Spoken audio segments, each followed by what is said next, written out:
It says I'm live. I think I'm live. Howdy, y'all. I decided to go at 8 o'clock tonight. I don't know what relevance that information has for any of you, but here we are. I'm live. This is my stack of comics. This is what I got this week. Relatively modest for how I've been lately. This is kind of like the size I want. I want my pull list to be this size every week. A little bigger than this is too much, and I think less than this is sad. I know size is relative for everyone's pull list, but this is my sweet spot, I think.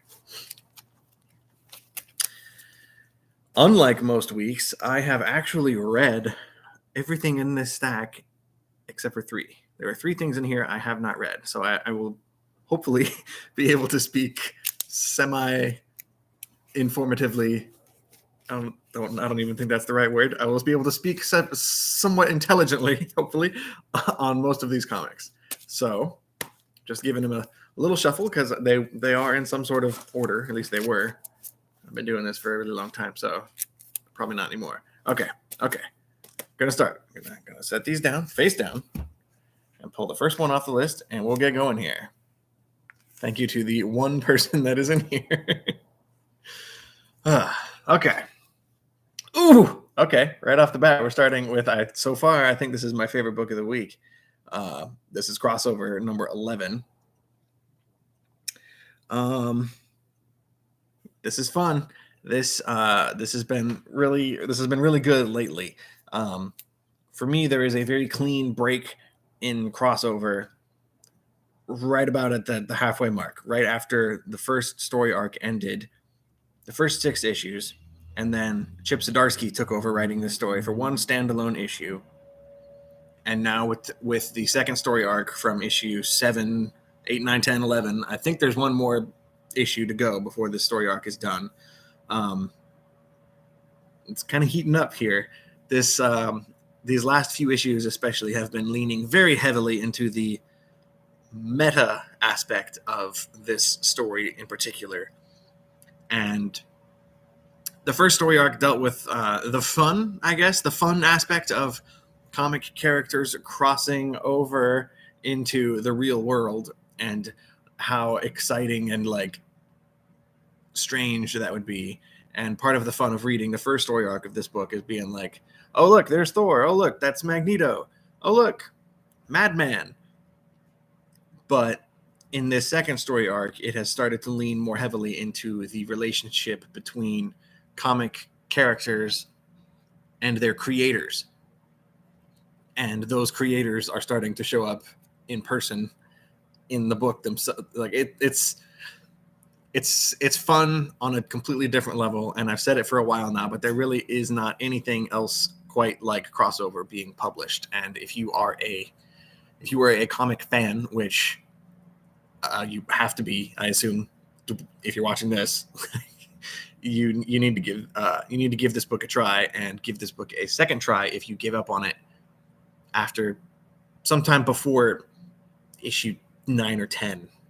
If you haven't read that far, I think you owe it to this book to keep going, because I think Donny Cates is doing something very special with crossover, and I'm very excited to see where they go, especially after the extreme surprise appearance that was at the end of this issue. I don't want to spoil that, because that was that moment definitely just left me sitting there with a big goofy smile on my face. Like I'm very excited to see where this book goes in the next issue. Speaking of next issue, I've got, what is this? Joker Puzzle Box number 7. This is one of the 3 books I have not read yet. I'm pretty sure this is the final issue of this series. Joker presents a puzzle box. This is a hard one to explain. This is a pretty accurate cover, because it's called a Joker book, but it really is very heavily, it involves basically the entire Batman Rogues gallery. They're all fighting each other, trying to find some mystery MacGuffin box that will give them like 3 wishes or something like that. Like it's a silly plot device, but this is almost like comic book Rashomon in a way, when you get a story told multiple times by multiple different narrators, but not good. It's not bad, but it's not like Rashomon. Obviously, that's a very high bar of Japanese cinema. But Joker presents a puzzle box. It'll probably read better now that all 7 issues are out and you can blast through this whole thing all at once. But I don't really feel the desire to go back and do that. I didn't fall in love with this book in the way I wanted to, even though Matthew Rosenberg, the writer, has been slowly inching his way up my list, my mental list of favorite writers. I don't even know if he's on that list, but he is. If he's not on the list, he is slowly clawing his way up to the bottom, if that makes sense. I'm not making sense. It's been a weird day. All right, next book. Arkham City, The Order of the World. This is number 5 of 6. This book is fun. I don't know if that's the right word. I really like this comic, but I can say that it's probably not going to work for everybody. Basically, the gist of it is last year there was an attack on Arkham Asylum. The Joker kind of just poisoned everybody in the building, and it killed a lot of the inmates there and 99% of the employees there. And this book centers around the last remaining psychiatrist from the asylum, who is kind of taking it upon herself to track down several of the inmates that escaped. But it quickly devolves into a story about, it's almost kind of like a Harley Quinn story when you get the psychiatrist who is questioning her sanity and is getting a little too close to some questionable people and is starting to lose her grip herself. So while I like that idea and I like the kind of questions that raises in this book, it does kind of give it a been there, done that sort of feeling when you think about it from the Harley Quinn angle. I don't know how deep Harley's story ever really went into that specific realm, but this is a cool book. It's giving me a lot of exposure to some characters I'm not familiar with. This is a lady who's got a big empty hole in the middle of her head, and she can change her appearance to look like other people. I don't know if this is a new character, or if this is some smaller scale Bat villain that I'm not familiar with, but I've been enjoying it. Gonna be sad to see that one wrap up. I'm assuming next month. I don't know how often that one comes out. I believe that series has been delayed.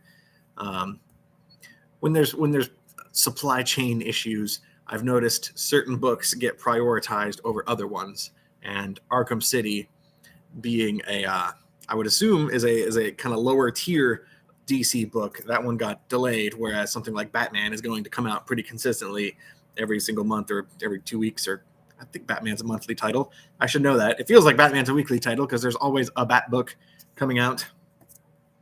All right, next book. Oh God, Nocterra number 7. Nocterra is back, and I don't like this comic. I can officially say I don't like Nocterra, but I'm going to keep getting it.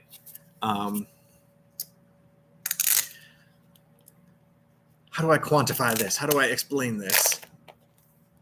Scott Snyder's writing style is really bugging me. And I didn't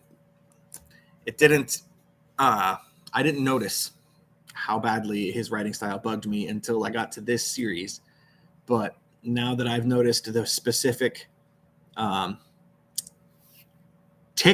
specific technique he does, it bugs the hell out of me. And he does it every single issue.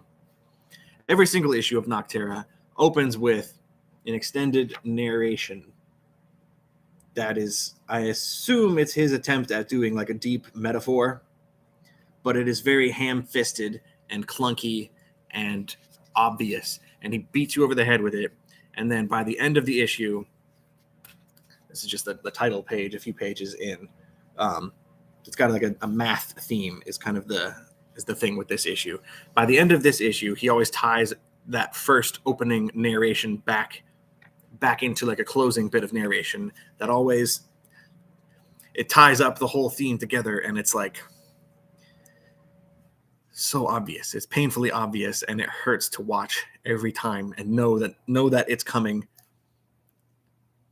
And that little thing shouldn't bug me so much, but it does, because it feels, at this point, it feels like a crutch. It's not clever enough to be like, I don't know, a calling card or like a good version of a crutch, whatever that is. But I really wanted to like Noctera, but especially in this issue, it really is just turning into a, it's like a weird version of Mad Max, but not horror enough.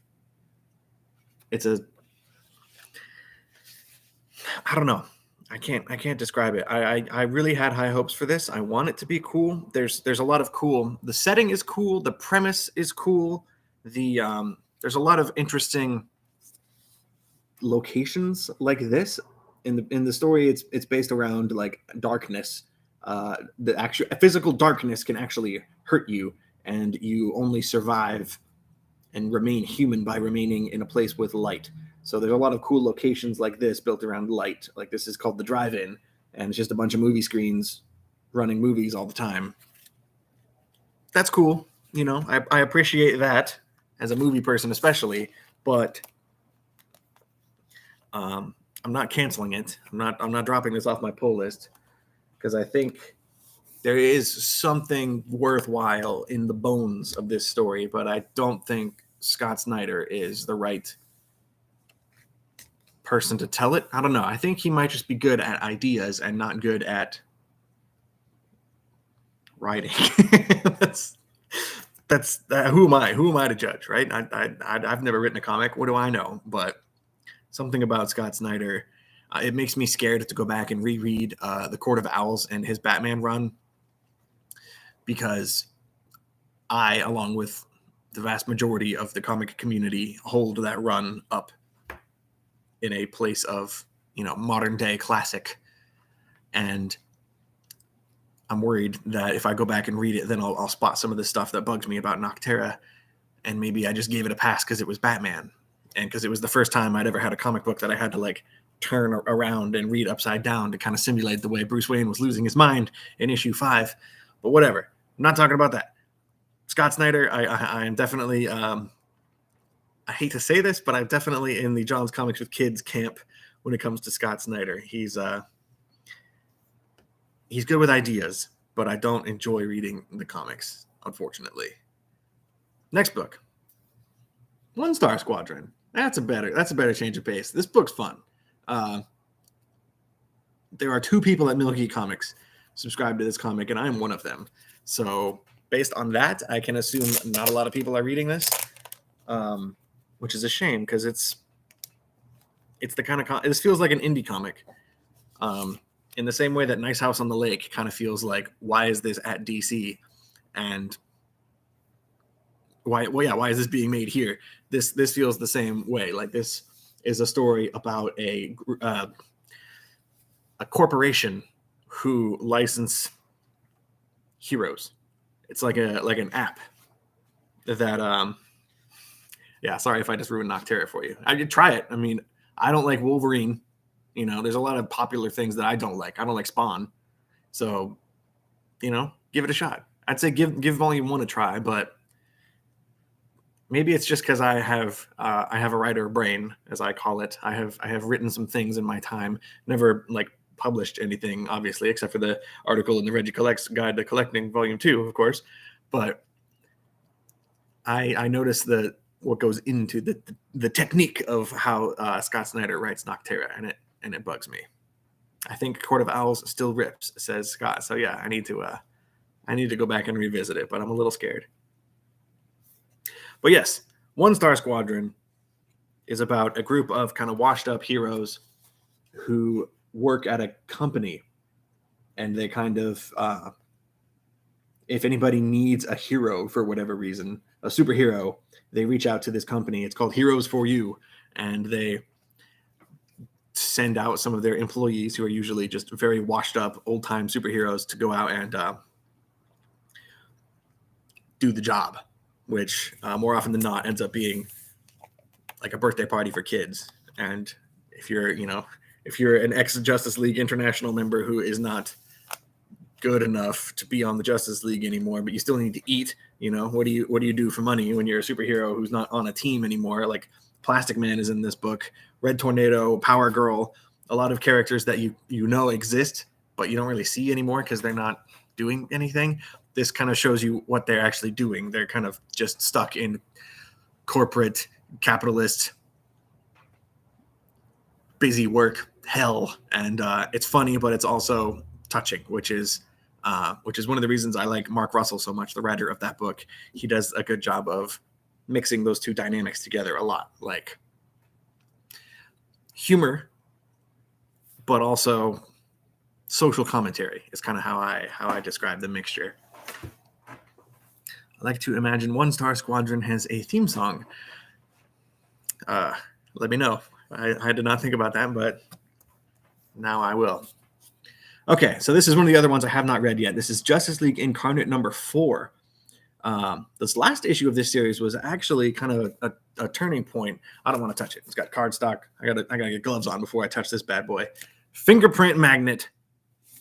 Cardstock covers kind of suck unless you have gloves. Pro tip. But this is like a multiverse Justice League. So you have the Batman of the Flashpoint universe. You have Superman from Earth 23, who is the president Superman. You have Captain Carrot. There's a Flash from a different Earth 0, I think, or something. I don't remember exactly what numbers most of them are, but you have various heroes from different Earths in the multiverse joining together as a kind of multiversal Justice League who solve crises and events and fight villains who are impacting various multiverses or universes. There's a lot here. And the last issue they got a little bit meta and decided that the only way to fight this villain was to make a comic book. So they went into a comic book store, and this has a lot of DNA kind of similarities to Grant Morrison's Multiversity book, which I'm a huge fan of. And it wasn't until issue 3 when they got a little bit meta and started talking about a comic book and making a comic and getting into that angle that I really started to appreciate Justice League Incarnate a little bit more. I believe this is a 6-issue series, so it's just past halfway. Hopefully it can continue to improve, because I was kind of on the low end of excitement for Justice League Incarnate, but it's getting there. It's growing on me. Joshua Williamson is writing that one. He's doing a lot right now at DC. He seems to be like the main architect right now for the DC universe. He's writing Batman, and he's going to be writing Robin, I think, pretty soon, if I'm not mistaken, and a bunch of other stuff that I can't freaking think of right now, because of course I can't. He's going to be doing a Justice League. He's writing the final issue of the Justice League, now that Bendis is no longer writing that pretty soon. Anyway, okay, moving on. Okay, so this is the last book in this stack that I have not read yet. I'm excited to get to this because I really enjoyed this book. This is Fantastic Four Life Story number 6. Number 6, it deals with the year 2000s, the 2000s. This is another book from Mark Russell, so hi, Greg, you showed up at just the right time. This one, unlike One Star Squadron, does not have the kind of typical humor elements that I associate most with Mark Russell. From what I remember, the first 5 issues of this story, it is much more heartfelt and touching and sentimental than funny. If you don't know the premise of the Life Story comics, it reimagines. This one is the Fantastic Four. There was a Spider-Man Life Story. It was the first kind of try at this type of storytelling, but it starts in the 60s. Issue 1 is the 60s. Issue 2 is the 70s, and so on and so on and so on. And now we're at issue 6 in the 2000s. This is the final chapter, but they age in real time. So as you can see on this variant cover that I got, there's a young version and an old version of each of them on the sides, which is a cool touch. And I guess Ben Grimm does not age, nor in Rad. Cool book. I'm excited to read that one. I will definitely go back and binge read all 6 all at once, because that's been a fun book. I think even if you are not a classical, if you don't describe yourself as a Fantastic Four fan, I think you could find something to appreciate in Fantastic Four life story. It's a good book, and I'm sad to see it's over. What's this? Daredevil. What's this? Daredevil Woman Without Fear, number 2. This is the Mark Bagley variant. I'm a little disappointed with this run. Not gonna lie. It's just a Devil's Reign tie-in. They don't call it, this is not Daredevil Devil's Reign, but it's a 3-issue miniseries. This is issue 2, so it's almost over. And so far, it has just dealt exclusively with the ramifications of Kingpin leaking superheroes' secrets out to different villains and wreaking havoc. This 2-issue storyline so far, it's only been 2 issues. It's dealt with that and not so much with Elektra as Daredevil. And I don't want to say it doesn't, because that is definitely in here. There is a lot of exploration of the dynamic between Matt Murdock and Elektra. But I would say it's maybe like 65% Devil's Reign, 35% Elektra Daredevil. So I'm a little bummed out. But the fact that Daredevil is continuing on with the same creators, but it is relaunching with the number 1. I'm just glad Chip Zdarsky and Marco Cicchetto are still going to be doing Daredevil after Devil's Reign is done. It's restarting with number 1, which is, take it or leave it. I don't particularly mind. I don't care what number it is. I just want the same team, because they have written a very good Daredevil story, and I just wish this 3-issue miniseries was something that could stand on its own and not just be a Devil's Reign tie-in. Shush, Ryan, don't break my heart, please. Shoot, I picked this up because I thought we would talk about it. I know better than to pick up books because of you. Are you talking about Daredevil? I assume you're talking about Daredevil, Greg. I don't know. I don't know if we're going to talk about this on our live show on Friday. I don't need to. You guys can if you want to. I'll contribute, obviously, but I didn't love this book. I especially don't love this variant. I need to try and stop getting variants. A lot of times I will just, if I see a book coming out, more often than not, at least historically, I have chosen to order the variant cover instead of the cover A. And a lot of times I end up swinging and missing, in my opinion. I don't particularly like Mark Bagley when he's not drawing Spider-Man. I find this image to be a little goofy. I don't know why. It doesn't hit me right.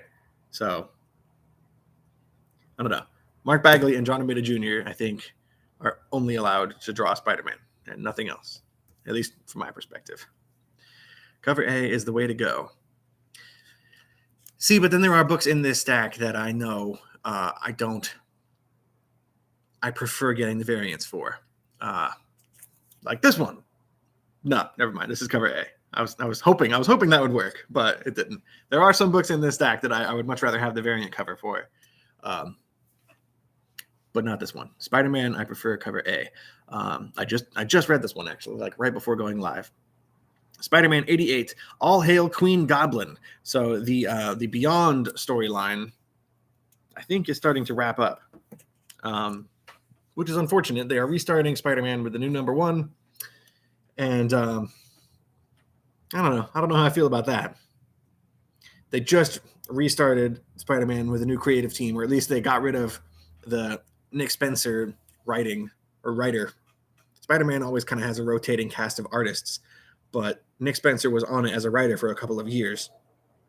And then they brought in a rotating cast of writers and artists to do this Beyond storyline. This is chapter 14 of the Beyond story.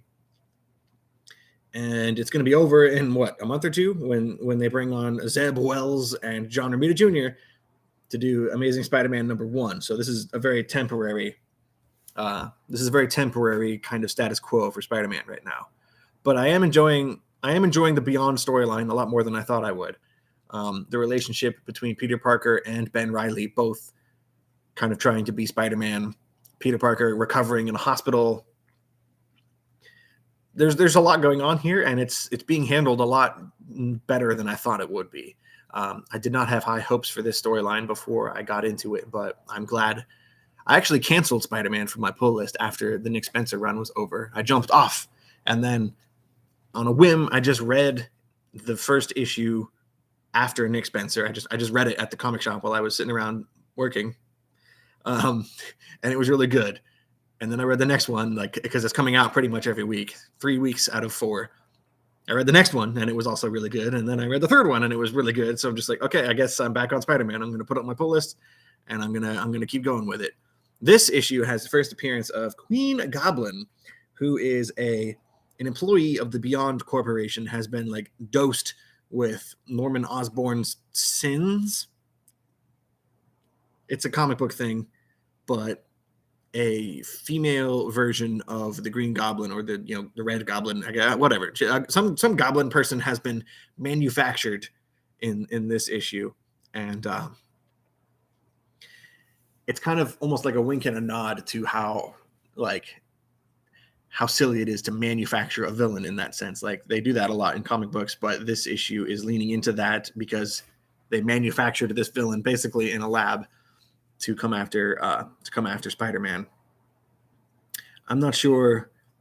Apparently, this issue is blowing up on eBay. I don't know if blowing up is the right word, but it's worth more than cover price. I don't know if I buy that. I don't know if this person's going to stick around for very long. This feels like at least for me, when I read this feels like she'll stick around for a few issues and, cause a little bit of chaos, but I don't get a vibe that this is going to be a long-term, new Spider-Man villain. I could be wrong. I'm not a spec person, but I wouldn't skip lunch to buy that book at, $50 or whatever. Not that I spent $50 on lunch. You know what I mean? What is this? What is this chat saying? I still have a few copies of the Red Goblin's first appearance. That was right. That stuff was going on right before I got back on board with Comic Tom, and right before I started collecting comic books again, full force. I've always wanted to go back and read the Red Goblin stuff, but I never have. All right. Next book on this stack. This is World of Krypton number 3. I'm really, really liking this book. I didn't think I would. It's very much political. It's a political story about the politics of Krypton as things were on Krypton. I don't want to say right before the planet explodes, but I mean, the exploding planet is kind of featured pretty heavily on, I think, every cover so far. There are scientists in this story sounding the alarm bells that basically Kryptonian it has a lot of climate change echoes to kind of the real world political situation here, where people are like, things are bad, like, let's fix this, and nobody cares in this world because there's always something else happening. You can see General Zod here is like the head of Kryptonian security, and this is just a really fun. I really like it. It speaks to me as not just as a Superman fan. I don't think there's not a lot of Superman happening in here because it's pre-Superman, but I really enjoy the art in here from Michael Avon Oeming. He's the artist of Powers, and he was recently featured in Crossover, actually. But you get a lot of the interplay between the House of L, Clark Kent's parents and their family line, and the family line of Zod, and kind of the dynamics at play in the upper echelons of kind of Kryptonian political society. I think this book might not be for everyone. If you're not already predisposed to kind of enjoying Superman stuff or something that's a little slower, this might not be for everyone. But I really am surprised at how much I'm enjoying World of Krypton. This is number 3 of 6, so we are halfway done. It's a cool book. I think it's worth it, honestly, just for the art. If Michael Avon Oeming wasn't drawing this book, I don't know if I would have given it a chance, honestly, but I'm glad I did. The politics of Krypton mostly revolve around planet explosion probabilities. That's what you would think, but actually not really in here. There's it's more like the politics of Krypton are happening, and in the other room there is somebody pounding on the windows trying to get their attention, like, hey, science things have told us that we don't have much long to live. We don't have long to live, and the politicians in the main room are bickering amongst themselves about who's going to be in charge, and people are assassinating each other, and this actually deals with the birth of Kara Zor-El. I think that's her name. Supergirl. I have honestly the Tom King run of Supergirl is all I know about Supergirl, but she is born in issue 1, and here in issue 3 is the first appearance of like Crypto in this world. So you get to see how he gets adopted by I think by Jor-El in this issue. It's just a fun book. I'm kind of surprised. I almost skipped that one, and I think a lot of people have skipped that book. But it'll make a really cool trade when it's all said and done. Today's crossover was great, says John Stout. Yes, it was. It just so happened that was the first book I pulled up on this stack. I was kind of hoping it would be at the bottom because I wanted to save the best book for last. That was my favorite. That was my favorite book of the week. Unless one of the 3 books I haven't read in this pile overtakes crossover for me, but I don't think it will. Give crossover another try. I will mention that twice now. That is 2 times in 30 minutes that I have said, give crossover another try, because I know a lot of people dropped that book after the first few issues. I also tried to reiterate that message on my last live show with Comic Tom. Okay, what's this? Savage Spider-Man, number 1. Did not like this book. I'm not even sure why I put this on my pull list, to be completely frank. I was also a little bummed out to realize that this was a spin-off / sequel to Nonstop Spider-Man, which I did not read. And they kind of throw you in head first into that world. And it's unfortunate because it starts off with this poor little boar trying to run away, and he gets caught by the Savage Spider-Man on the cover. And right away, you get the sense that this is a version of Spidey that at least I've never seen before, but he's very much almost monstrous. Actually, not almost. He is like a monster in this one. He's been dosed with some kind of poison or serum that kind of transforms him into a Spider-Man. And yeah, he's clearly not like thinking. He's just having like primal urges: eat, drink, survive. And he eats this boar. And then like Baron Zemo shows up or something, and they're like stuck on this island somewhere. I don't know. I don't love this book. I think I might have needed to read Nonstop Spider-Man, honestly, to have an idea of what's really happening in here. I don't know what Baron Zemo is up to. I don't really care either, honestly. I think this is 5 issues. I might stick this out and keep reading the whole thing just to see if it improves. I don't remember how this ends. I don't know if I care that much to even look in to see how it ends. The art in here is pretty cool. Yeah, okay. It ends with him like spitting out this red goop stuff onto people and getting like an army. Yeah, he's like controlling them now that he's got this goop on their face. It's I guess I should have expected this from a book called Savage Spider-Man. It lives up to the name. He's definitely very savage. I just don't know if I can recommend this. I can't recommend it, but I'm sure other people will like this. It's just not my thing. And I wish I had noticed that the Savage Spider-Man was clearly riding over or on top of Nonstop Spider-Man. Maybe I just missed the memo there, but this is very much tied into the world of Nonstop Spider-Man, which I barely remember. I think that came and went. Was that 5 issues, 6 issues? I didn't read it, but it was not for me. Anyway, moving on. That was a bummer. Oof. Okay.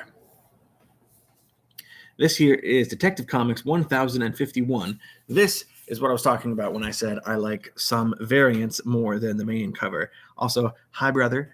Brother's here. Hey, brother. This is another chapter in the weekly Arkham Tower event. And if you aren't reading this, you got to give it a try, because this event, I call it an event. It's not a crossover event. There's not any other books you need to read. This is just in this one comic, Detective Comics, but it's coming out once a week. And this is chapter 5. I think this is 5. It started in 47, 49, 50, 51. Yeah, this is the 5th one. I can count. This started in issue 1047, and it's been coming out every week. And this is 1051, and things are starting to unravel here. The gist of it is there is after Arkham Asylum was attacked, they have constructed a tower, Arkham Tower, to kind of replace it, and it's being marketed as like this new and improved Arkham Asylum. Like, don't worry, everything's gonna be fine here. We figured out how to keep all these maniacs locked up in this building, but they're okay now. Trust us. It doesn't work out very well. Things go south. The interesting part about this story is it starts by showing you the ending. It like Tarantino's it a little bit, right? You see the ending, and there's like red flashing lights. There's people's bodies laying all over this asylum, and then it flashes back to day 1. So there's like a counter at the start of every issue. Like, this takes place during like day 18 or something, and I can't remember exactly how many days it takes for the whole thing to fall apart, but it gives you kind of like a sense of time, so you can gauge just how long we have to go until things well and truly fall apart. And I think that's part of what makes this storyline interesting, is right from the start that this will not work. That obviously you know going in that this isn't going to work, that the actual asylum will have to come back, because comics are cyclical and everything always comes back around. But when you open the first part of the Arkham Tower storyline, you see the chaos, and you see, the whole plan has like immediately fallen apart in the first couple pages. So having the storyline rewind and show how it gets to that point has been a different kind of exciting, and I'm just I really like this book. I'm enjoying Detective Comics way more than the main Batman book. Give it a shot. I know what book this is because it's a big boy. I can tell just based on the gigantic bag we had to put it in. This is Geiger, the 80-page giant. I went with one of the variant covers, focusing on his dog Barney, who has 2 heads, who is awesome. Barney is cool. That's all you need to know about Barney. He's a dog with 2 heads, and he's very cool. But this is an 80-page Geiger special. Geiger was a 6-issue storyline from Jeff Johns and Gary Frank at Image Comics last year. Carolina Chris says, I love Geiger, but I had to drop it a while back. I had to drop a lot of books that I love. Ooh, I'm sorry you had to drop this, because Geiger, it didn't make my top 10 books of the year list. But if I were to expand a top 10 books out to maybe 20 or even 15, this book might have made it on the list. He dropped it around issue 6. Well, that's all there is. There are 6 issues of Geiger, and then it went on hiatus for like 3 months, 4 months. I don't know how long it's been off the air, so to speak, but Geiger has not come out since issue 6. Today is the first time we have revisited Geiger, but I don't know if we're going to get a Geiger 7. I haven't looked into it, but at the end of issue 6 of Geiger, they kind of show you this timeline of the world that the story takes place in, and we see that the events that we have been following through the first 6 issues are kind of all taking place in one small moment in the far end of the timeline. This book takes place in like 2050, 2060, something like that, a few decades in the future, but relatively close to us. And on this timeline, you can see several parts on American history on here. So there is a blip on the timeline in the Revolutionary War, and World War II, and the Civil War, and Vietnam. So all of these events in the timeline of Geiger are based around war. And in this issue, we find out that Jeff Johns and Gary Frank, or Jeff Johns and even other artists, are going to expand this world, and we're going to get different series set in these different time periods. First up, I think, is the Revolutionary War time period. The first story in this, and it's like an anthology. This is like an anthology book. The first story in here deals with the main character of this colonial Revolutionary War storyline. And I didn't see that coming, I guess. I didn't realize they were going in that direction with Geiger. But the adventures that we went on with this guy, Geiger, who was like a radioactive, wanderer in the wasteland, living in a, apocalyptic, blown out Las Vegas. It feels like that's all going to be left by the wayside, and we're going to completely shift to this book called Redcoat. And then, so you get that preview in here. There's the first story in here is Redcoat, and it deals with the introduction to that guy's world and what's going on there. It's drawn by Brian Hitch. And then from there, we switch gears and go back into the world of Geiger.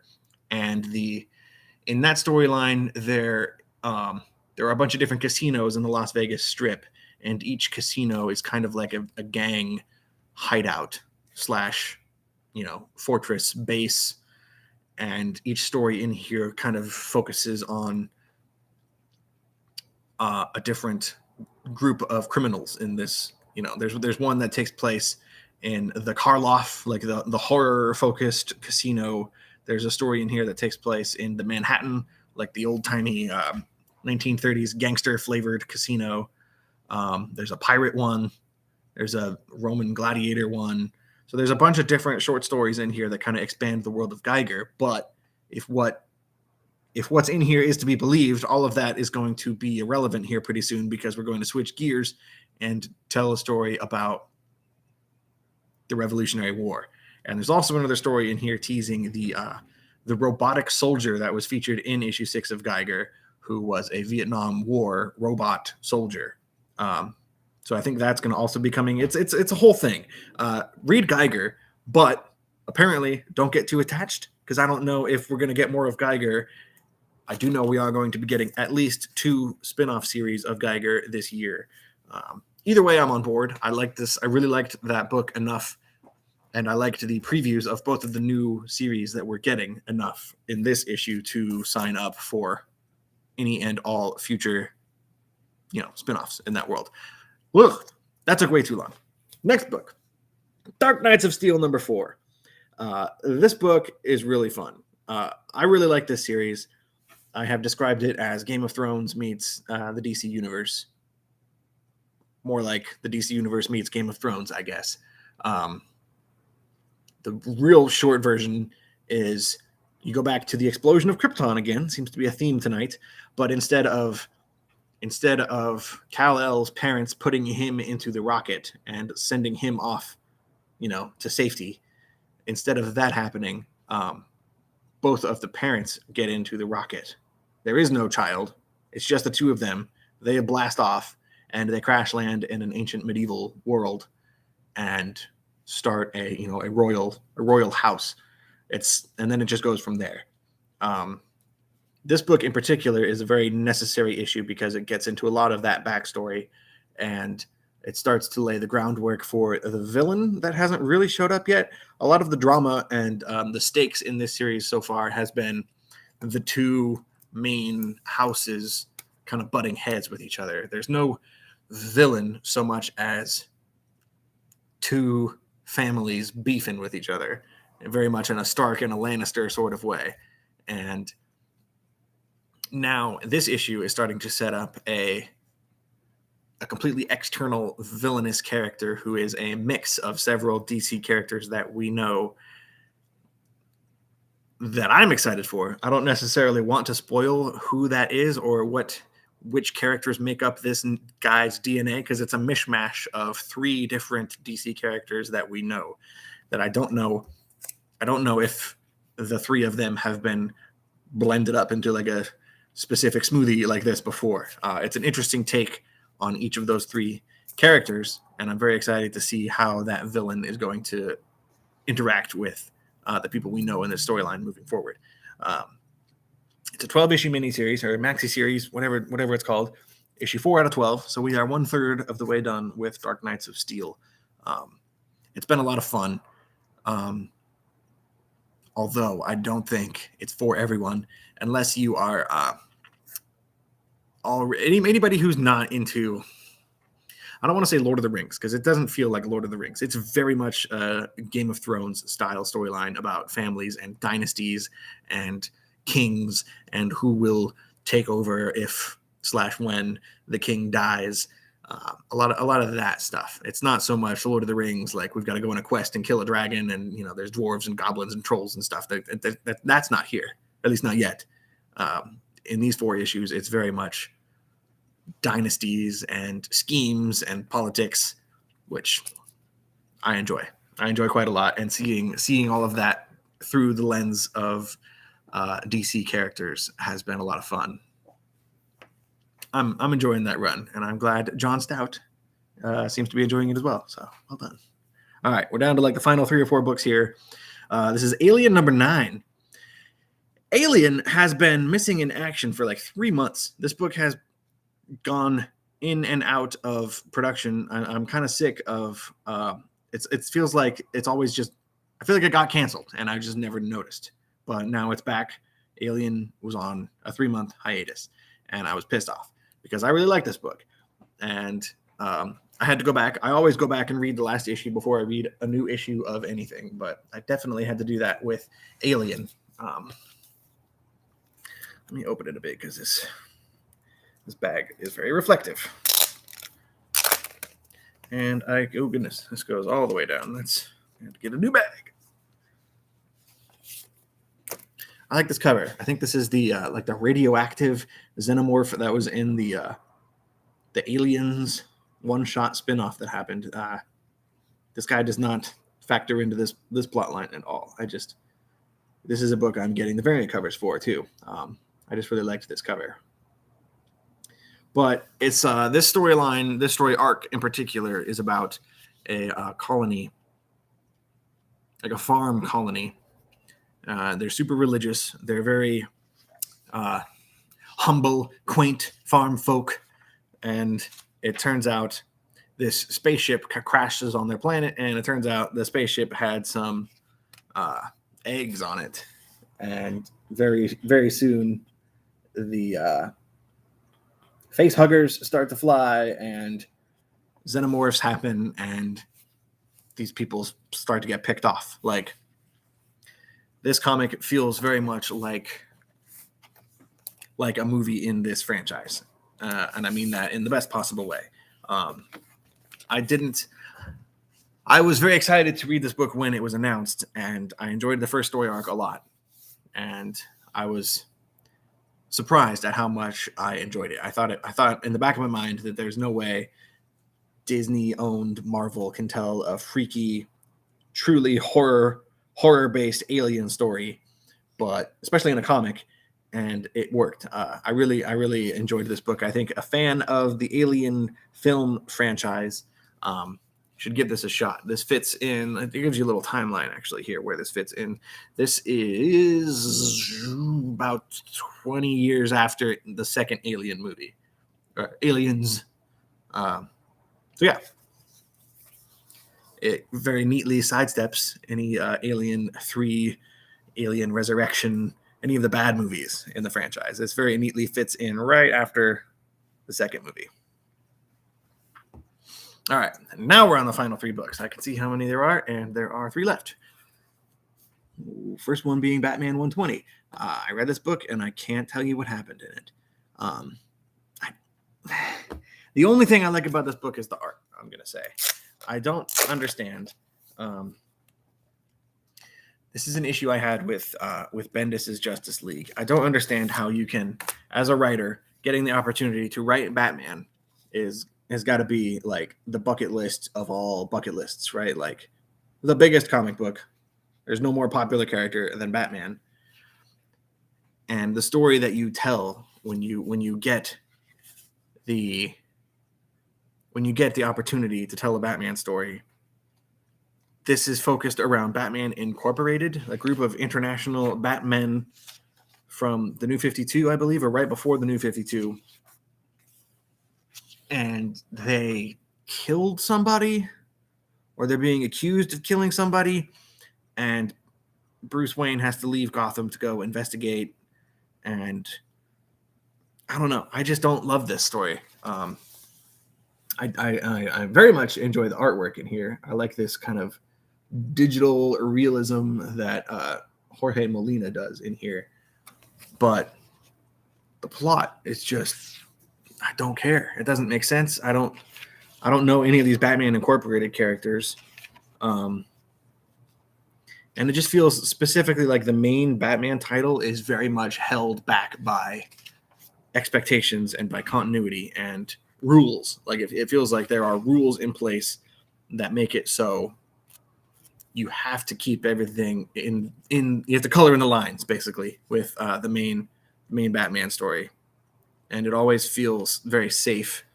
And it's one of the reasons I'm enjoying Detective Comics so much more than this, is because I don't have any idea what's going to happen. And it feels like things could actually change, even though you know that every time somebody comes on to tell a Batman story, they have to leave and put all the toys back in the box. You know, like you have to kind of make sure the next creative team that takes over, you know, they're playing with Batman and they're not playing with some kind of completely changed, I don't know. But Lex Luthor in this has a Batman suit of his own, which is kind of cool. I like Lex Luthor and his like gnarly inferiority complex. Like he's always pushing himself, trying to be cool. I don't know. It's a bummer. And these variant covers by Francesco Mattina aren't helping because they all look the same. They're all dark. They're all way too moody, which I guess is to be expected because it's Batman. There's always a swarm of bats flying around in the top. It's not for me. I enjoy Detective Comics so much more.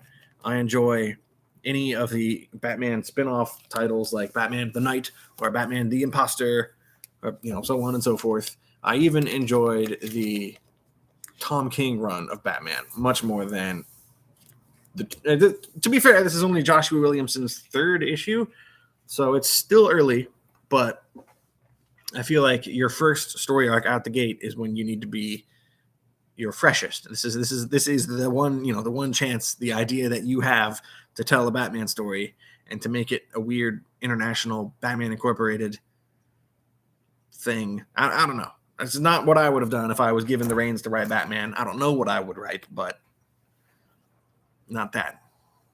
It's not my thing. I'm not feeling it. Got 2 books left. Star Wars Crimson Reign #2. This I am kind of liking. That's a very, very tepid endorsement, but Star Wars. The current era of Star Wars comics is in between Empire Strikes Back and Return of the Jedi. So the previous Star Wars crossover event was War of the Bounty Hunters, and it was based around the idea that after Empire Strikes Back, when Boba Fett flies off with Han Solo's body frozen in carbonite to deliver it to Jabba the Hutt, that comic story dealt with him getting hijacked, and suddenly someone stole Han Solo's corpse, or, you know, carbonite slab, and they had to hunt it down. And it was 5 issues and a bunch of tie-ins about people fighting over the carbonite slab containing Han Solo. And it didn't have any stakes because we all know that in Return of the Jedi, it's on Jabba the Hutt's wall. And there was no... I personally really disliked that story arc. And this Crimson Reign is in some ways a sequel to that. It deals with, I'm sorry, I haven't watched Solo yet. So in my mind, she is still Khaleesi. I don't know her name in here. I can't remember. But it deals with her and her criminal organization. And this is a much tighter storyline. it deals with the various criminal syndicates and gangs in the greater Star Wars universe, and how Daenerys, how Khaleesi, that's not her name in here, that's her name in Game of Thrones, Emilia Clarke. I know the actress, I know her real name, I don't know her name in Star Wars, but she is head of a criminal organization, and she is making a play to kind of make her group the top dog. So there is a lot of backstabbing and maneuvering and shady backroom deals that happen in this storyline. And while it is a Star Wars crossover, it's not an intimidating crossover.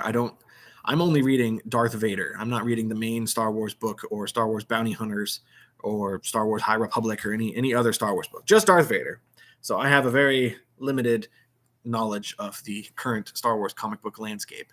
And even with that, I am following this storyline very well. And I am cautiously optimistic and enjoying the underworld elements of this, the criminal, seedy underbelly, organized crime aspects to this story. I'm interested to see where it goes, and every time I'm reading it, I remind myself I need to watch Solo, because I think a lot of this stuff was seeded in the events of Solo. Kyra. Okay, her name is, I assume that's how you pronounce it, Qira. Kyra. Yeah, Darth Maul. Yeah, Darth Maul shows up in this comic, and I know he shows up in Solo, so I need to watch that movie.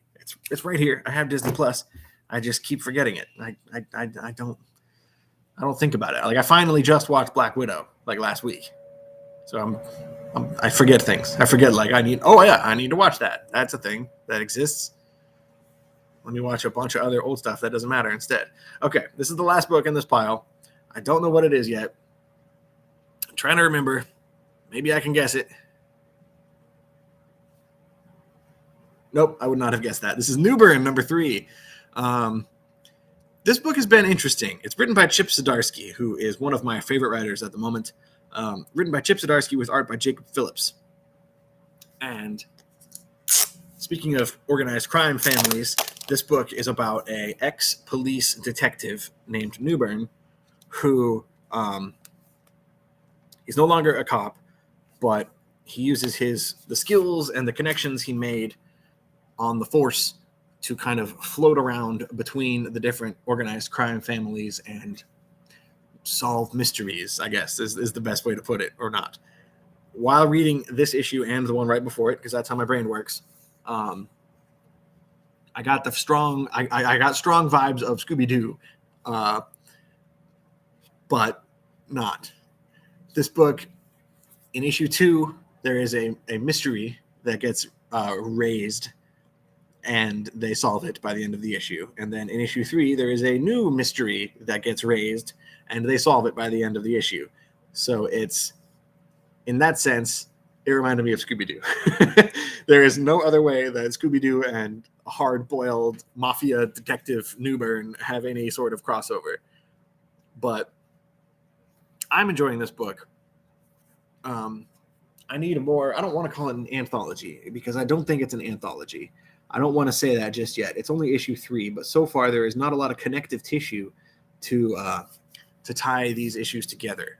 In the first part of this story, in issue 1, he had to solve a murder in an apartment building, and he ended up recruiting, like, the neighbor of the victim to be like his Watson, the Watson to his Sherlock. So now the two of them are buddies, and they're going around solving mysteries. and I got to think of a better way to describe that, but that's just the overpowering image that I get from reading this book, and I like it. I don't not like it, which I want to be clear about that. I do not dislike this comic,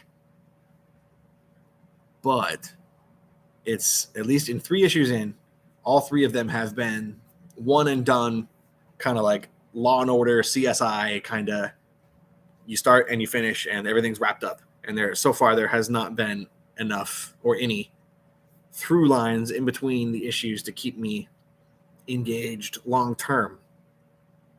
But I love Chip Zdarsky so much as a writer that I'm going to keep going with this book as long as he keeps making it. I'm hoping that there is something that they build to in this book, because right now it's just him getting a call from the Triads, or the whatever family, some Italian mafia family, and there's someone stole our heroin. Let's go investigate. And there's this body. This body was friends with this guy, and it turns out this guy was in on it the whole time. Case closed. End of the issue. And it's not something I normally get.